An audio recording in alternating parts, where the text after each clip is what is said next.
It's time for Your Money with Evans Financial, and joining us today in the studio is Colin Evans with Evans Financial. Thanks for joining us. Thanks for having us. Festive flair today. You know, it is the season, Yes. and you know, as we're kind of winding down, and this is our last segment for the year. Yeah. And we really wanted to give some tips on some things that people can kick off in the new year about, and start that year off strong. You know, whether if 2024 was a win or a loss, it still doesn't matter. We got new things coming, and you can use this this downtime for some financial goal setting. It's a great time to do it, especially with off time, especially our holidays are midweek this year. So if you got a little extra of that off time, use some of that. Get in some time for taking reviews and just double checking your T's are crossed, your dotted and I's are crossed, or however that one is. Yeah.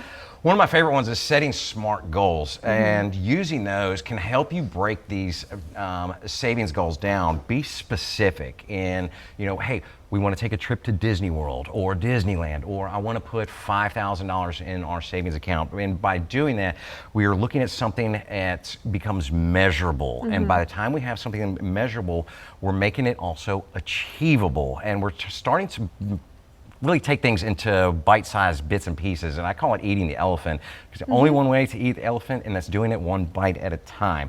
You got to make sure they're relevant and make sure they're time-bound. And when we say this, it's really just kind of backtracking into things. And if I'd like to save $5,000 by the end of the year, okay, now I've got a time frame. Okay, now how long does that take for me to get that? Do I need to save $100 a week?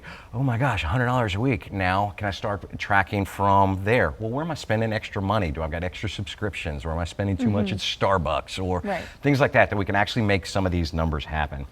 Some of that off time is a great time to sit down and actually do reviews, look at some of the things that are in your financial world, your insurance, investments, savings accounts. Things happen over the course of a year. It could easily be the loss of a family member or a loved one that might be a beneficiary on something, and you might need to go review that just to double check, because some changes might need to be made. That's just some things that happen.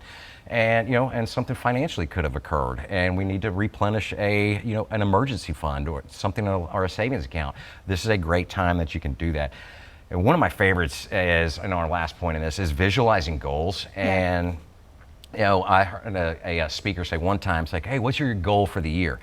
And you hear a lot of people, I want to work out, I want to eat better. Right. But sometimes a goal is nothing more synonymous than a wish. Until you write it down, until you actually maybe see it and visualize it every single day, you actually start putting that, that goal into a true mindset and an actionable plan in place. If I want to take a trip to Disney World, I'm going to stick that somewhere. I'm going to see it every single day. How close are we getting? How close are we getting? We're starting to track there.